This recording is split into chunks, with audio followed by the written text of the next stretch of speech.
We are proud to partner with Fiverr, the online marketplace for freelance services to get stuff done. If you have any business or creative needs, you need to check out Fiverr. Whether that's a logo design, website optimization, social media boost, video production, you can find it all on Fiverr.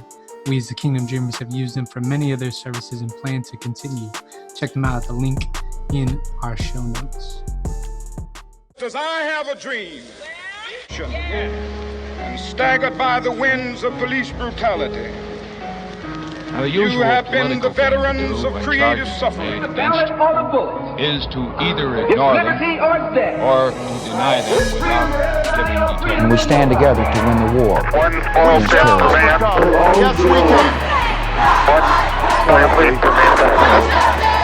Can we all get along? Bruh, it's crazy out here. I don't know. I did allow record, so I guess it's mine technically. So we're recording now. So whenever you want to jump off, my friend. Whenever I'm ready. You know, a lot of podcasts I listen to, they literally will do the thing where they kind of start recording and they'll talk for 5 minutes and then they'll say, "Oh yeah, let's start the show." So are we started right now? We are started. That's not our thing though, so we're not going to do that. So I guess I maybe you'll find out when this episode comes out. Right now, let's see. Yeah, it's on. No, I know you're down. You're not down with that messiness. So, but I'm gonna make it hard for you because I'm not gonna give a lot of time. Downtime, I start talking. When I say welcome, wild world. What happened to precision? Precision's out the window, man. We out here quarantine life. Welcome, man, to the Wild World Show, the podcast of conscious Christian conversations about the chaos of the cosmos. And matter of fact, I forgot. We ain't even talked about it in a pregame. Well, there's some Cosmo news that just came out this week. We'll get to it in a minute. Remind me that I got to talk about the cosmos and all the chaos of the cosmos. Yes. But just so you know, for those who are new here and those that just need a reminder, this is a Kingdom Dreamer podcast where we fight to reunite righteousness and justice. Will's rocking the hat there. If you watch him on YouTube, you know, right, definitely bringing those hands together. So definitely check out our YouTube. But we appreciate you guys being here with myself, Mr. K. Ara, Kellen Reeves here. My man over there on the kind of sort of East Coast, but not really. Is it Midwest or East Coast? I don't know what you want to consider Mid-South, whatever. Will Ara Horn. It's Mid-South. Okay. I think I'm going to go Mid-South, man. It don't feel like the South, but it don't feel like the Midwest. It's the state of Kentucky, which is a confusing place. But see, you right next to Ohio, where you grew up in Ohio. Nobody would call Ohio the South. But Ohio's a big state, bro. I was in northern Ohio, not southern Ohio. Once you cross that Ohio River, everything changes, bro. Look, I ain't going to give you that, man. Y'all ain't California. You don't get to go northern Ohio, southern Ohio. Does anybody knows the difference between the two? There is a difference, man. Man. I guess. Well, look, we out here basically in Illinois, and, you know, there's a huge difference between, I guess, northern Illinois and southern Illinois. Because southern Illinois, you might as well be in Kentucky or whatever, because they get real country out there real quick. But anyways, welcome, everybody. We're glad y'all here with us. Will, how are you doing today? Well, I have a cup of coffee, and it's 9 o'clock, so you know how it is. Yeah, it's one of those type of days. That describes everything, sir. Hey, look, full disclosure to y'all listening, it's not even that late. Look, you giving it a few minutes talking about 9 o'clock. It's not that late. As soon as we hopped on and started chopping it up. Right. Yeah, as soon as we started chopping it up, I started yawning like I just got done, you know, cooking a 4-course Sunday dinner, you know, in the big house or something. So nice. I don't know what's going on. It's rainy. It's wet out here. We're all living this COVID quarantine life, and God is certainly doing his part to make sure we don't go outside by making the weather like dreary on a regular basis, at least here in the Midwest. So we're going to wake up here for y'all. It's raining here too, though. So in the Mid-South, it's raining as well. Hold to his hand, God's unchanging hand. We're going to have gospel hour with Kevin. It's going to be cool, right? You got to stop me when I start going down those paths, Will. You can't just let me it's solid entertainment. It's solid entertainment, bro. Well, look, I appreciate that, but that ain't what the people are here for. If they wanted to hear me sing, well, they wouldn't want to hear me sing, so they wouldn't download this at all. But anyways, look, before we get too deep in it, just want to give y'all a quick reminder. Y'all can catch us on the social medias, on the Twitters, at Kingdom X Dreams. You can also catch Will at William Ara Horn And also, you catch me maybe sort of, kind of, sort of every once in a while. I'll post them at oldboy_K_R. I'm not even going to go back and spell it because you're probably not going to follow me, and that's fine because I don't really write tweet that much anyway. You can also catch us on Patreon. Go to patreon.com/Kingdom Dreamers. And then also, if you want the merch, like if you're on YouTube, you see Will is rocking the hat. Normally I'm rocking the hat too, but it's a day. We got the hats, we got the hoodies, we got the shirts, Will. The t-shirts. Go to our website, kingdomdreamer.com. That's dreamer, not plural, kingdomdreamer.com. Click on that there store tab. Check us out. We promise you this merch is actually good stuff, good quality. Fire. We ain't just doing it just to do it, right? We wouldn't put garbage out because we wouldn't wear garbage. So just understand. Go check. If you don't believe us, go check it out.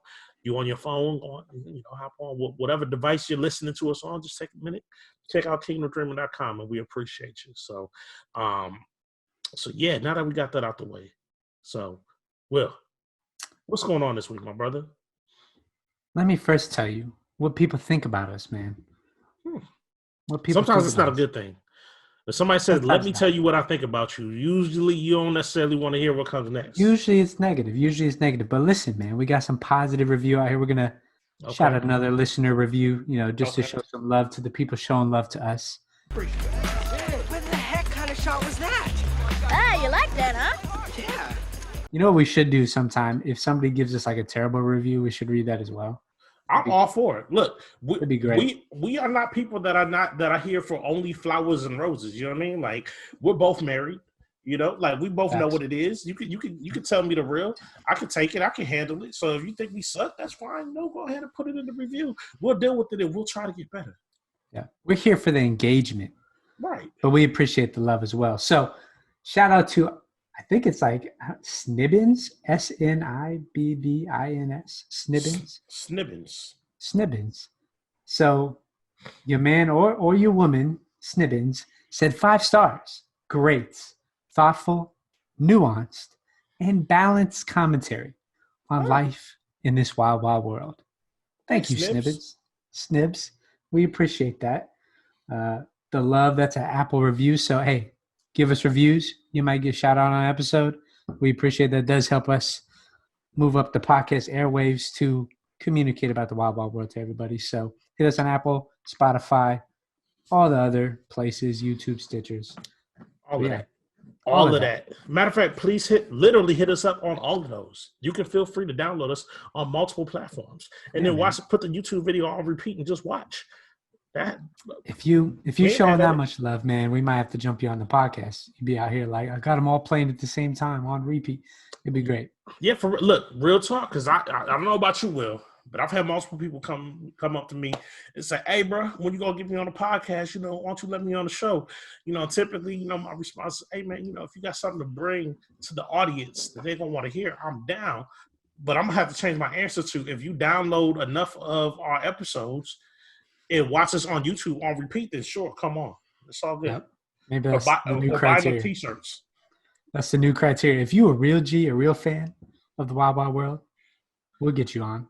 Yeah, like take a picture of you wearing a Kingdom Dreamer hat with a t-shirt and a hoodie. You know what I'm saying? And we'll give you some airtime. Game. Yep. I'm for it. But hey, let's talk about this crazy out here real quick before we get into the meats. Man, crazy out here, man. We just want to give you, usually we do this sometimes different. Sometimes there's bigger news stories, sometimes there's smaller, sometimes there's multiple short ones. I just want to give you one really wild thing that happened right here in Lexington, Kentucky, where I'm at, is the governor of Kentucky had to call a man and apologize who filed for unemployment because his name is Tupac Shakur. So wait a minute. For the people that don't know, so why did he have to apologize for his name being Tupac Shakur? So the governor of Kentucky obviously thought this dude was a prankster. He's like, this doesn't make sense. Tupac been gone since 96.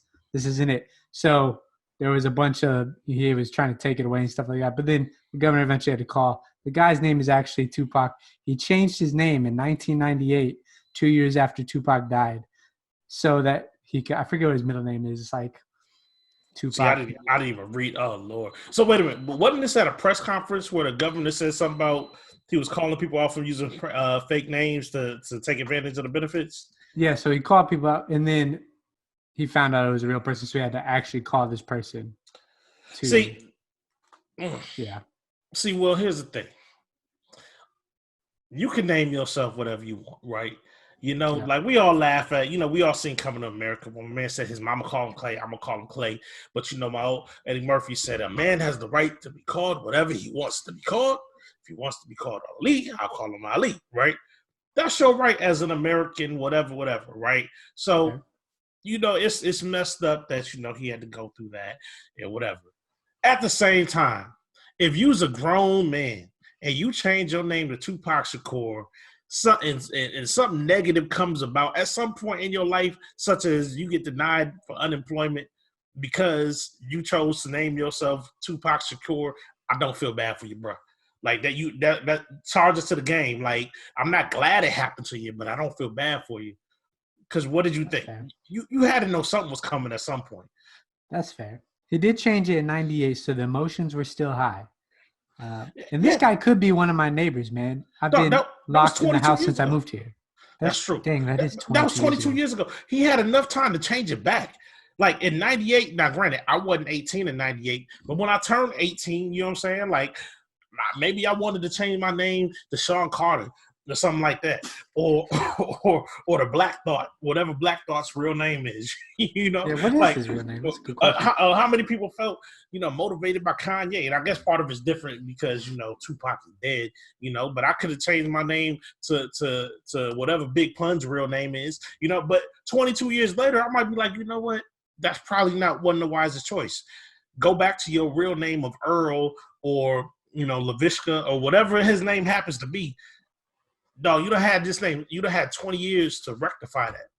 You know what I'm saying? So at this point, he embraced the identity, and it, he went a solid 20 years, I guess, without an incident, as far as we know. But here's the thing, though. Tupac Shakur is an iconic name, right? It's not iconic common. name. It's not common. It's iconic, and it's associated with all of the swagger and all of that stuff that comes with Tupac. So for you to change your name to Tupac Shakur is a real breezy move. You know what I mean? On some level, it might even be a little disrespectful. Because let's be real. You living in Lexington, Tennessee, or wherever he happens to be living in. Lexington, Kentucky. You live here, man. He could be my neighbor, bro. He could be your neighbor. You know what I'm saying? He out here, on the unemployment, which, hey, I'm not mocking unemployment. I done been in the unemployment line myself at some point in life. But I think we can agree that does not live up to the heights of the name of Tupac Shakur. You know what I'm saying? Like, if your name Tupac, you got to be doing something real swaggy or something. I don't know. Like, if one thing if your mama names you, but you named yourself Tupac. That's like Kobe naming himself Black Mamba. You know what I'm saying? Like, we can't never give you too many props for changing your own doggone name. I don't know. People love Black Mamba. They don't question him giving his name. Nah, Kobe got clowned for years for giving himself. He did, but he doesn't anymore. I'm saying because he passed away.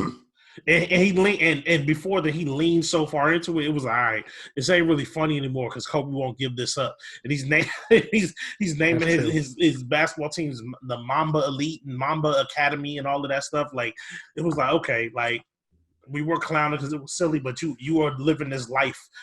so eventually, Kobe, by his sheer force of will, made us kind of just accept it, right? But nobody was ever like that Black Mamba. That's the coldest nickname ever.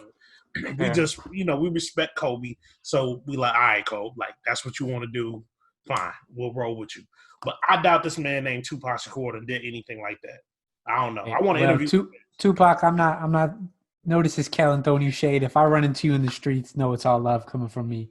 Hopefully I do. That's all I'm saying. He might be crazy. His name is, he named himself Tupac Shakur. He might be crazy. Don't be out here putting me out there. Well, I'm open to meet anybody right now. I've been locked in the house for too long, so I'm just open, to all my neighbors in Lexington, Kentucky. So, yeah, you're right.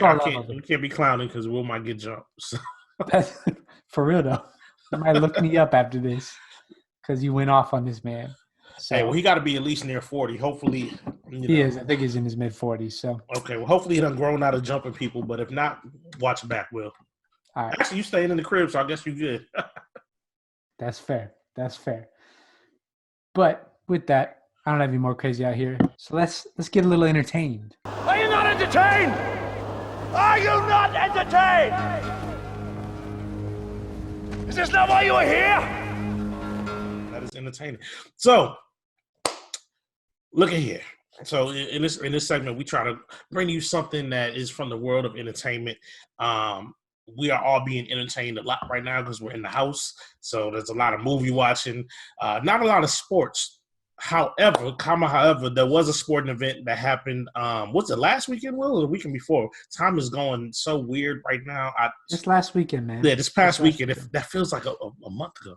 But this past weekend, it was a sporting event that popped off, a major one, which was the NFL draft. Now, you might be an individual where you're like, that's not a major sporting event. It's not actually a sport, whatever. But it's a big deal in the world of sports. In general, the NFL draft is a big deal. But this year in particular, like the numbers were huge and all of that because ain't no other sports on, right? So everybody was sitting around. They stretched it into a 3-day thing on Thursday, Friday, and Saturday. And something happened over the course of that draft that people started noticing, started pointing out over the course of time. If you don't know, just so you have a little bit of context, the draft is 7 rounds, and basically each of those rounds is 32 picks. And so it's players from college getting drafted to the NFL.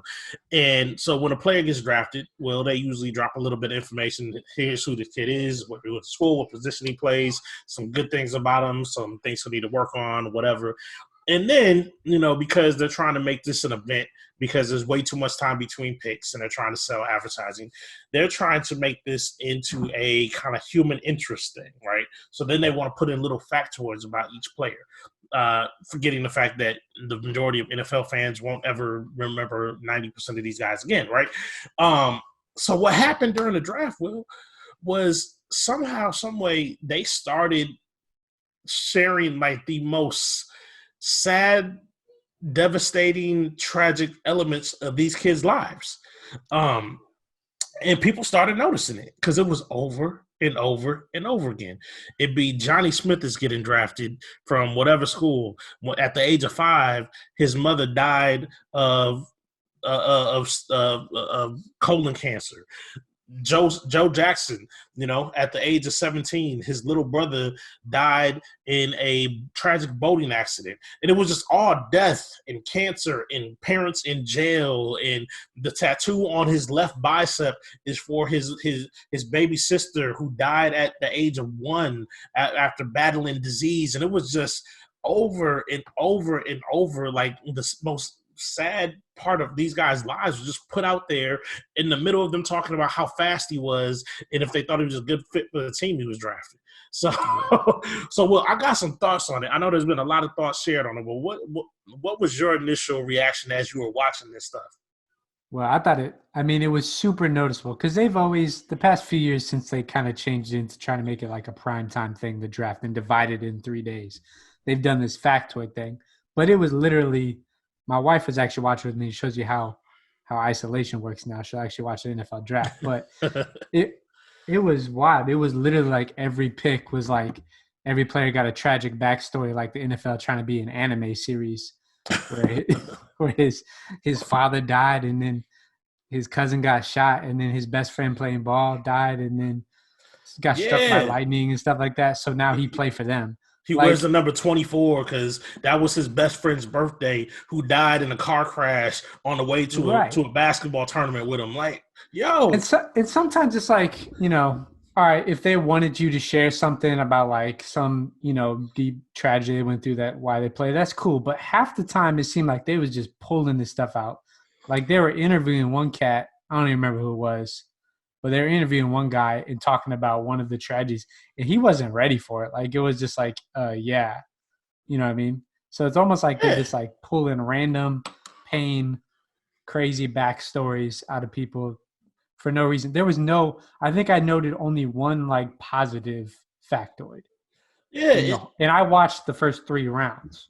Yeah, so I mean, me too. There was like the one positive. I remember I followed University of Minnesota, and one of their players got drafted, and his father had played in the NFL, and so they talked on that angle. That was kind of positive. But it's just like on the happiest days of a lot of these guys' lives, right?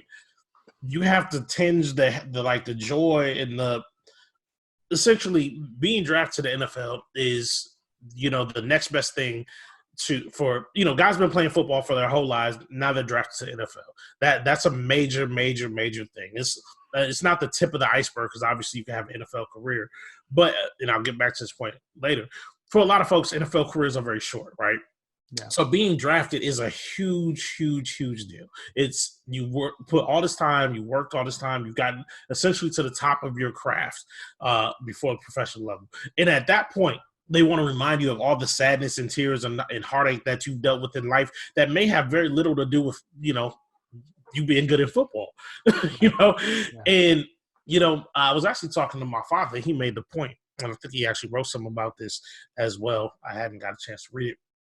But he made the point because we were, that kind of saying, okay, we're kind of making this into a human interest type thing, right? The draft, it's human interest, right? And so we're humanizing these guys by talking about these things that they've dealt with in their life. We kind of made the point, so are we saying that we weren't viewing them as humans before, as actual people? And I think there's a reality to that, because the whole NFL draft process is probably like this in every sport. Has a real meat market type of feel to it. These guys, they go to the combine and they get weighed and tested, and they're lifting weights and running in their draws and all of this stuff, and they're treated like kind of pieces of meat. And the draft culture, all the culture behind it is people making mock drafts and, figuring out if their team, did good, bad, or indifferent or whatever in the draft. And it's so transactional that, yeah, we don't really treat these guys as human beings. They're just commodities, they're assets and all of that. And granted, most of them are getting paid something, so people are kind of okay with it. But yeah, why are we treating them like meat in the first place? And why, in order to humanize them, do we need to share their tragedy? And there's a reality too. Well, in a league that is 70% African American, there's a lot of elements there of kind of feeding off of black pain there, because again, so much of it is tragic backstories and dads that were in jail, and actually that wasn't a ton of it, but still, it's dads that were in jail, or parents that died, or siblings that passed away, or that had cancer, and just all this sadness. And when I'm sure many of these guys in their life had other positive stories. It doesn't always have to be overcoming negativity and adversity. And it just got to the point where it felt like kind of torture porn, Yeah. Yeah. And I think, there's a good thing and then humanizing. I think that's a good point in trying to humanize these players. But certainly pointing out tragedies on repeat is not a way to humanize. It's almost a way to profiteer off of their pain, because they're trying to make this draft into an event, right? So it's it hasn't always been an event. It's only in recent years that the draft has become like a prime time event, right? Mm-hmm. So I don't know, how do you humanize somebody then without being this tragic on repeat? There's so much more about life you could talk about that would humanize them. And what they're not doing, it's not like they're doing exposés on these guys, right? It's not like these guys volunteered to do a sit-down interview, with the magazine that wants to talk about their life and the entirety of it, And so when you just pick out all the negative and the dark stuff and the painful stuff, it really feels that's where it's really problematic, right? Because again, I'm sure plenty of these kids, and I think they actually did with a couple of them, this kid played the trombone. If you want a fun factoid, there's a lot of fun factoids, I'm sure, in a lot of these guys' lives, that they chose to omit. And I don't know what the process was, but I'm curious if they sat down and talked to these players and said, hey, what are you comfortable with us sharing? Because it didn't feel like that was the case. This is just hey, he's 5'10", runs a 4.5 40. He was an all-conference player, and his little brother was struck by lightning. Yeah. Okay. Yeah. And because they're doing it that way, right? That's the problem with it. It's doing the opposite of humanizing. All it's doing is belittling their tragedy. You say it in a somber voice, this is sorry. But the fact that you just group a random factoid with his weight, height, and speed, and then move on to talk about how that benefits the team, that really that doesn't care well for the person and the tragedy or the family. No. On national television too, man. But and so here's one element of it that I find really interesting. The only reason they're able to kind of get away with this, right, and to get away with, kind of profiting off of that pain is because the draft in this moment, as I mentioned, it's, kind of the pinnacle of a lot of these guys is, craft or whatever. They present this thing of being drafted as almost like the mama I made it moment, right? So you get drafted, it's like, okay, he overcame all of this to get to this point, and now it's all okay. Like now life is going to be better. Now you're here at this point, and, we can celebrate because look what you've overcome. However, we, you and I and whoever else follows sports, but in particular football, know that that's not true. It's a farce. Why? The average NFL career is 2.5 years, at least as of a few years ago. And maybe that's changed. Not only that, we know the vast majority of these guys are getting drafted in the 4th round and beyond. A lot of them, are they getting paid professional athlete money? Sure. But NFL players aren't getting paid LeBron James money, especially not rookies, right? These rookies are getting paid contracts where, they get paid a couple $100,000. Yeah, I think the minimum is like $300,000 or something like that. So they're getting paid maybe $500,000 or whatever. But it's a sport, especially in the NFL, where you get your body beat up. You've been playing for a long time. Most of these guys will play that rookie contract and then either never get paid again or they'll be on minimum deals, right? And so, if you play 3 years on that rookie deal and then you get cut, yeah, great. Maybe, after taxes and all that, maybe you took home, let's just say $1 million, right? Which is probably high for a lot of these guys. You took home $1 million over 3 years. Is that a lot of money? Yes. Is that life-changing money? For a mature adult who has his stuff together, yes, $1 million is life-changing money. For a 21-year-old kid fresh out of college from possibly a poor family and, one that has been, marred by tragedy and things, is it life-changing money? It can be if handled right, but we know for the vast majority of people, that's not necessarily the case. And so we're presenting this pain in light of, okay, well, they made it now, but if we're being intellectually honest, we know the vast majority of these guys, they're not set for life. They didn't make it. They're not done. They're not over the hit. They didn't reach the top of the mountain and now they're set to take care of their family. That's just not the case. And so even just that element of like, oh, well, the celebratory because of that element. And so now we can, talk about all their pain and suffering. Like, I just find very distasteful. If anything, what the draft is. The draft is now, unless you're a 1st round or even a 2nd round pick and you get guaranteed millions of dollars, for most of them, it's an opportunity now to prove that you can belong on an NFL roster, which even then for the vast majority of players is done in 2 to 3 years, if not sooner, So yeah, it just feels distasteful and a little dishonest to me.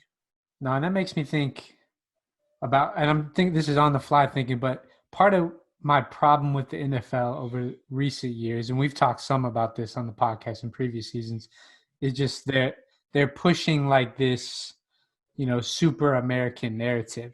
Mm-hmm. And part of me thinks that, kind of this American ideal of pull yourself up by your bootstraps type thing, work hard and you'll make it. I feel like they're feeding into this narrative almost with the way they've gone about using people's tragedies and then making this like a mama I made it moment, right? And in some ways it is, right? But like you said, it's really short-lived, and them continuing to feed in, especially for, and I think this is part of it too, especially for Black athletes, which was the majority of the tragic stories they pulled, right? Because when I was noting the few positives, it was like a white lineman from Stanford who won a chess championship or something weird like that, right? But you're continuing to feed in these narratives that everything's hard work, individualism to overcome tragedy. Right, pull yourself up. And I feel like that's continued, yeah.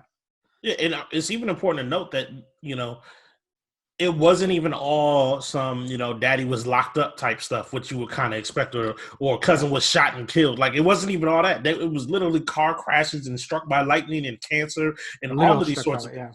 Right. Yeah. But no, well, I agree with you. And that's a good point you make because, again, thinking off the cuff here, but in light of some of the things that the NFL has been criticized for recently, right? With all the Kaepernick stuff, and people are now a lot more in tune with, well, maybe people notice a lot more the partnership that the NFL has with the military, right? And it's gotten critiqued for that, right? It's a lot more obvious. So now, at this point, they kind of got to be a little bit more subtle with this messaging, right? The whole F-16s flying over the stadium and, the flags covering the whole field as we sing God Bless America for some reason before football games, right?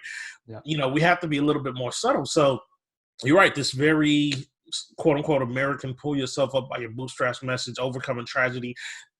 Yeah, as you mentioned that, I am curious if the reason that this is more prevalent now, the reason why it was such a big, so in our faces now is because of some of these other messages that they can't really put out there anymore because people have an eye for that now. Yeah. Yeah, it's almost like they still want to spread, whoever is in charge of the messaging for the NFL still wants to push this certain message still, and they're finding other ways to do it. And it's even dishonest. Well, and even an element of, the NFL kind of being a savior, talking about all these guys are drafted. Now here you are, here you made it. Hey, it's like, hey, we're not bad. We're not the bad guys here. We're providing opportunities for all of these kids, and remember, they come from all this tragedy. Now they're drafted into the NFL. Where now let's associate all these happy positive memories. And again, like people that are watching the draft are typically NFL fans anyway. So, maybe they don't need to go that far. Maybe this is all in our head. But, I can't help but think that there's some level of correlation. Yeah. No, and that's a good point too, is maybe it's trying to protect their image, you know what I mean? Of what, that we are a good person with all this backlash and whatnot. And yeah, I don't know. I wouldn't even say we're reading too much in it because it was so prominent in this draft. And I've watched drafts for years, for at least the past 15 years of my life. I've watched an NFL draft before it was a big thing. And it's never been this like in your face. Right. Like every once in a while, somebody had a tragedy that they overcame, but it was highlighted almost in a way that that person wanted it to be. Or even as somebody that we quote unquote know. I mean, a lot of people won't know these guys in draft, but a lot of times they're college stars, that are kind of in the public eye already. These are guys that are drafted, and I mean, you could be drafted later round and be a college star too. But a lot of times these are guys that we don't really know, or the average person isn't familiar with unless you follow Oklahoma State football or something like that. Exactly. So these are just kind of random guys that, I mean, they're not random; they're good enough to be drafted. It's like we didn't know this guy before then, and you're telling us, all this tragedy and all this stuff. Not necessary. Not necessary. ESPN. That's the draft. Again, if y'all have thoughts, let us know. Hit us up. Let us know what you think. So, Will, in another sports-related event. We talked last week about the Michael Jordan. Well, I call it the Michael Jordan. Technically, it's not a Michael Jordan documentary. It's about the 95-96 Chicago Bulls called The Last Dance. It's on ESPN. That was the 97-98 Bulls, man. Is it 97-98? Yeah, it's their last championship. 91, the 92, last 93. Yeah, 97-98. My bad. I don't know. I don't know why I did that. So it's the Bulls' last title team. And so we talked about it a lot last week, and 2 more episodes popped off this past weekend. And again, this is like the biggest thing going on in the world of sports and entertainment right now. Everybody's talking about it. Michael Jordan is a global phenomenon. If going by social media and my social media feeds, there are people that I don't even, consider people that watch a lot of sports, talk about a lot of sports, that are like live tweeting this thing, because it's a big deal. So, hey, we might as well talk about it too, because it ain't that much popping off in the world outside of the Rona. So, episodes 3 and 4 will focus a lot on Dennis Rodman, as well as Phil Jackson. And then also they touched some on the that Bulls Pistons rivalry and the Bad Boy Pistons. This isn't a sports podcast technically, so we're not going to get all into the weeds on the sports element. But there are some things that I think are appropriate for us to talk about here. And for instance, one of them is Dennis Rodman. Huh? What? Huh? Well, Rodman. Here's my question for you. Dennis Rodman, question mark. Just question mark. That's the question? Yeah. Just Dennis Rodman. I don't even know how to respond to that, man. I got all love for Rodman, but I know that's why coming up, kids weren't allowed to dye their hair because they couldn't be like Rodman. All his crazy stuff. So Hope those kids are okay. I hope they are too, as well. But hey, this is beyond sports though, because my wife again watched this with me too, and she hates watching sports and documentaries. So COVID-19 doing some serious stuff. Right. Even though she is an athlete, I don't know how she hates all sports. Your wife is. She doesn't hate sports, but she never wants to watch them. She says she likes them, but doesn't watch them. Doesn't make sense. But anyway, Dennis Rodman, man, the dude's an amazing player. He's also, I don't know, I can't say half crazy. I feel like he's different for sure. He's different for sure. You're right. I don't think Dennis Rodman is crazy. I think Dennis Rodman is a troubled individual that was placed in the limelight and was in no way, shape, or form prepared for it, emotionally, mentally, any of that. Because, if you watch, you saw a story. Like, apparently Dennis Rodman was like 5'6" when he was 18 or 17. Right. And then he grew over a foot, or we don't know exactly how tall he was. He's listed at 6'8", might have been 6'6". But he grew to like 6'6", 6'8", or whatever. Played small, tiny college basketball because somebody was like, hey, come play ball. The next thing you know, he's in the NBA. And I think he didn't get to the league until he was like 24 or 25. Mm-hmm. So, and, he's a guy, he's troubled. He's a troubled guy. He had some demons. He had, spent time homeless and all of that. And he acted out, and sometimes people act out in different ways, like, look, as somebody who I'm not troubled, but I know when I'm frustrated, being me raised the way I was and with the concept, like, if I want to act out, it's not going to look the same as other people. I'm not like, I can't even really act out. Like, all I'm going to do is like eat some ice cream and like that's my self-flagellation. Like, I know I'm going to suffer from this later, but I don't care. So you're not going to Vegas, huh? No, I'm not going to Vegas, and I'm not going to, pop a whole bunch of pills and nothing like that. But I'm also not wealthy, rich, and, kind of lonely. It seems like Dennis Rodman was kind of a lonely guy on some level. Yeah, my question to you, Will, is do you think somebody like Rodman could exist today in the way that we cover just entertainment and sports and all of that?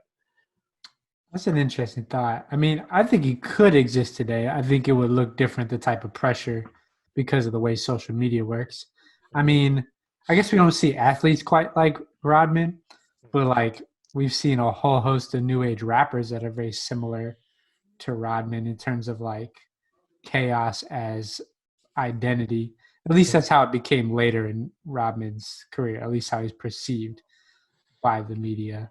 So, one thing I was thinking with that too is, when you said rappers, like, did Rodman really act that much different from, like some rock stars and things that are out there? Like, I don't think he did, yeah. Right. I think the difference is in sports. I heard somebody make the point that they were talking about Michael Jordan, how popular and famous he was, and basically like how he had to deal with media a lot. Like, they were saying, hey, Tom Cruise or Will Smith, they only deal with the media when they want to. Like, hey, I made a movie. I'm going to go on this press tour. I'm going to do, 50 interviews over the course of a week and promote this movie. And then I can go hide out in my mansion or whatever. You got paparazzi and stuff or whatever. But these athletes, basketball players in particular, they're supposed to be in front of cameras every day. Yeah. Or at least every game. You got 82 games. If you're the Bulls, you got playoffs and all of that. So it's like 100 days out of the year where you're supposed to be out in front of a camera, and you're talking to people and they're asking you a million questions about everything you do and everything you wear, and, and all of that. So part of me thinks that, on some level, Rodman was kind of a creation. But at the same time, we haven't seen anybody like that since, Maybe it's because people just have more outlets to express themselves now with social media and the internet and all of that. I don't know.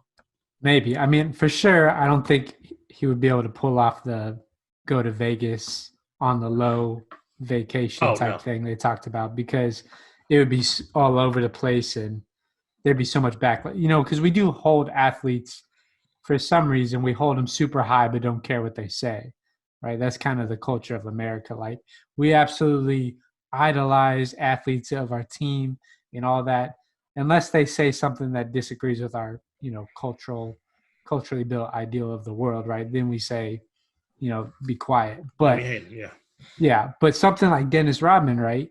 If you were a Bulls fan back then and you had, the age of Twitter now match with that. Like Muggs would be all over. Like everybody would have been fired for letting him go. Rodman would have been, just trashed out of that, Well, it's even funny you mention that because Rodman didn't even say that much controversial to my memory. I mean, obviously he had the whole thing with kind of his androgynous look, and he was wearing makeup and dresses and all of that. Which, looking back on it, it really does kind of feel like a look at me or let me do something wild type of thing. Or maybe not. I don't know, because he still paints his nails. He's just an individual. You know what I mean? But besides that, I don't remember him saying too many – actually – the one thing I do remember him saying that was controversial was when he said if Larry Bird was white, he'd be just another player. He said that back when he was with Detroit. I don't know if you remember that, because Isaiah Thomas gets all the heat for it because they asked Isaiah about what Rodman said. Oh, that's right. Isaiah that's Thomas right. was like, he wasn't out there saying things like, that would make the red states or the blue states mad at him. He was just kind of out there being him. But Rodman was always an interesting guy. I remember checking to see what color his hair was, during when the game started, because everybody had WGN. So we always saw those Bulls games. And I guess people nowadays have more outlets for that individuality than they would in the past. But that's true. Yeah. That's true. What'd you think about the whole Pistons element and the bad boy Pistons basically not beating Jordan up all the time?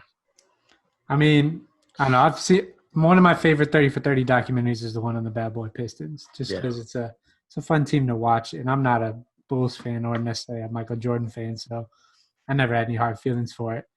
But it is interesting because it is kind of an underrated team. To win back-to-back championships doesn't really get all the talk, or at least all the players in it. Lost a third in Game 7 in the finals. Yeah. The year before. So it's like you don't talk about those players in the same category as other players who've done similar feats. I do think, and there's always the difference between like how rough people play ball in different eras and stuff like that. Mm-hmm. I mean, there was definitely wilding out though. There was wilding out. And that leads to something I wanted to talk to you about because, one reason it seems like, to your point, Will, the Pistons aren't as beloved as others is because apparently everybody really did just hate the Pistons because they were beating up on everybody, right? And so unless you were a Detroit fan, everybody hated the Pistons. And at that time, Michael Jordan, even though he wasn't the champion, he wasn't the GOAT, Michael Jordan, but he had a lot of fans. He was well known in terms of his marketing endorsements, all of that. So a lot of people love Mike, and the Pistons was beating up him too. And so, once they were done, I think it seems like it was kind of like all right, thank God we don't got to pay attention to those guys anymore. Let's move on to Mike. And they kind of got washed away, but partially because people didn't like them because of their style of play. And then what we saw too was not just the Pistons, but the way that the Knicks and the Heat and some of those 90s teams played was the NBA basically said, okay, we got to do something different. Like, the game is too ugly. It's too low scoring. Everybody's just grabbing each other. It's turning into wrestling matches. And so they instituted a whole lot of rule changes that led to what we have now with the free-flowing kind of high-scoring game. And I wanted to ask you about that, Will.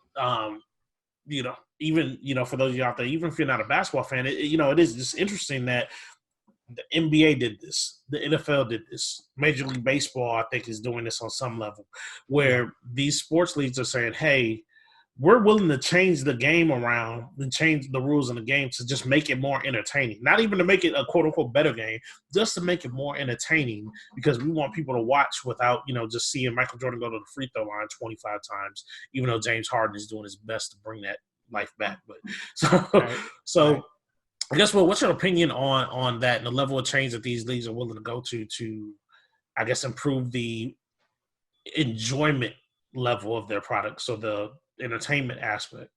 Yeah, it is interesting that because I think it's one thing to change for safety, and I think there's good, reason that the NFL has had some changes, that the NBA had changes for player safety, because some of this stuff's just like, we can't be entertained with cats getting knocked out and stuff like that. Like, there's just something wrong with that.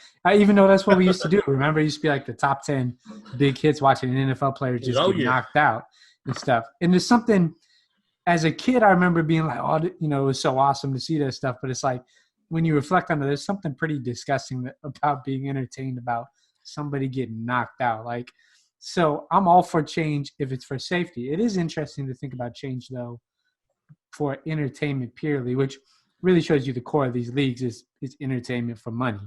So if you take it more serious than that, you're going to have your heart broken, right? At the end of the day. Outside of soccer, but we'll stay away from soccer, Kellen. Soccer is still a beautiful defensive game. No, soccer sucks.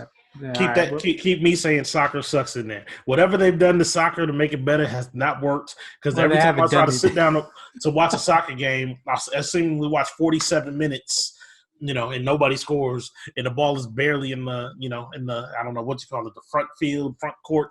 Again, so before we get in our soccer rant, because we've done this before, there is a difference though between American fans and entertainment and maybe the rest of the world, right? Because really those major leagues are all American leagues and have changed for their American audiences, right?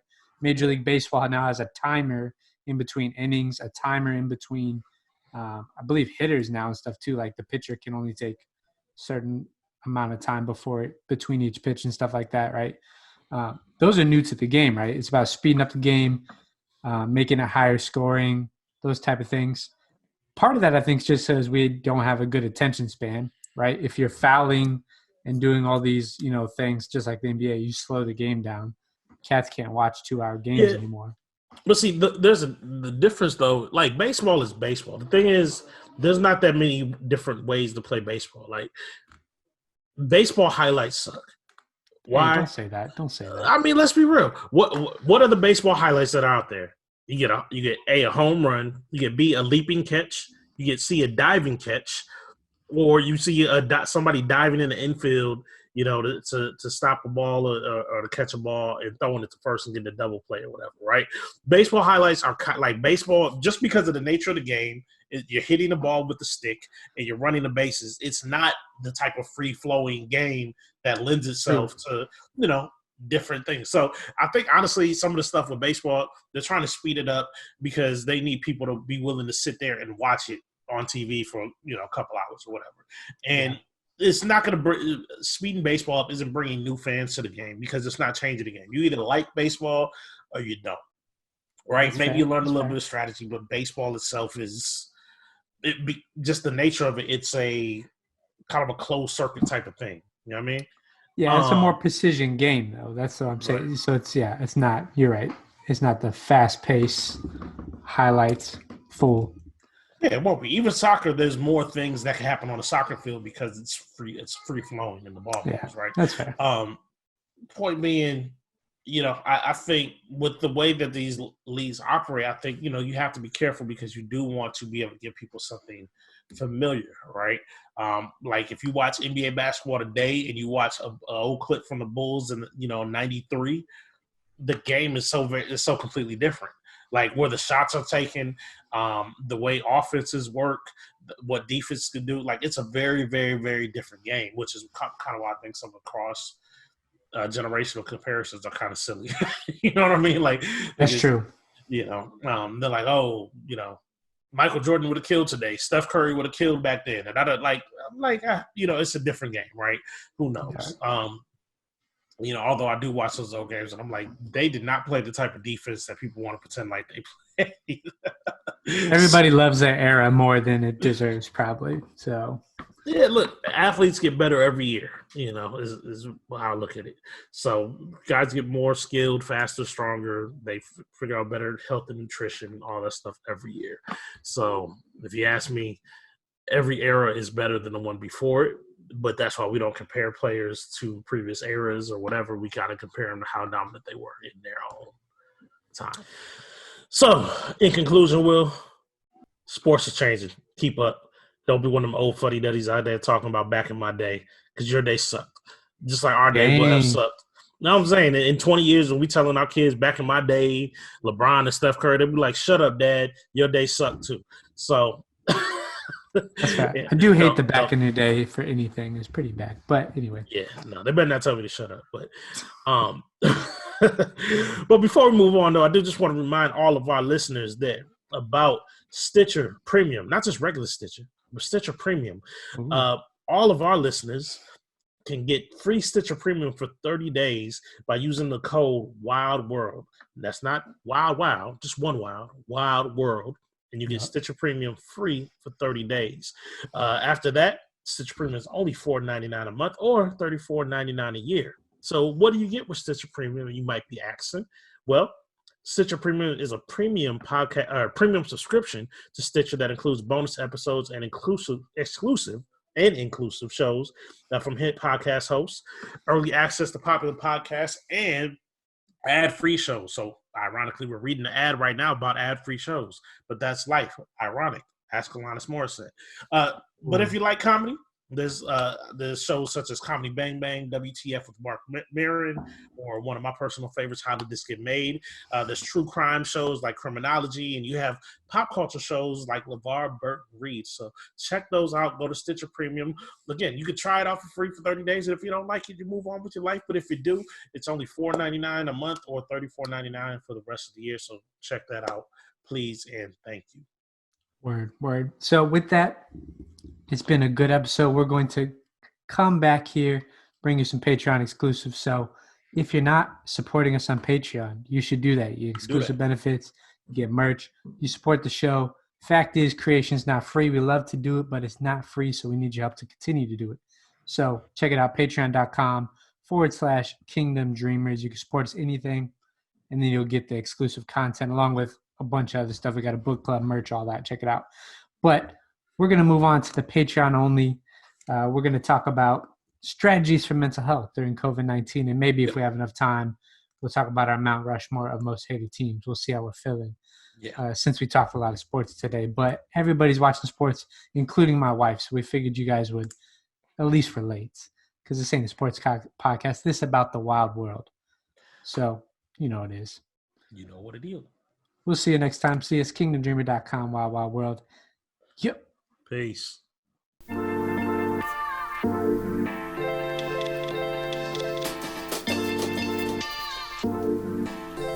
Thank you for listening to another episode of the Wild Wild World Show. Make sure you subscribe, rate, and review. Follow us on Twitter at KingdomXDreams and learn more at kingdomdreamer.com.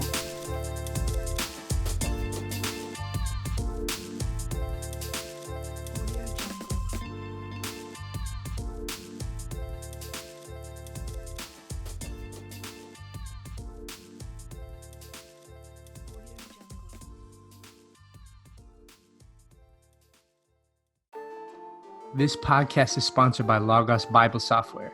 If you've been longing for the tools to take your Bible study deeper, you need to try out Logos. I've been personally using Logos for over a decade now for both my devotional and pastoral study. Right now, Logos has partnered with the Kingdom Dreamers to bring you exclusive savings. Check out at logos.com/Kingdom Dreamer or click the link in the show notes for our exclusive offer.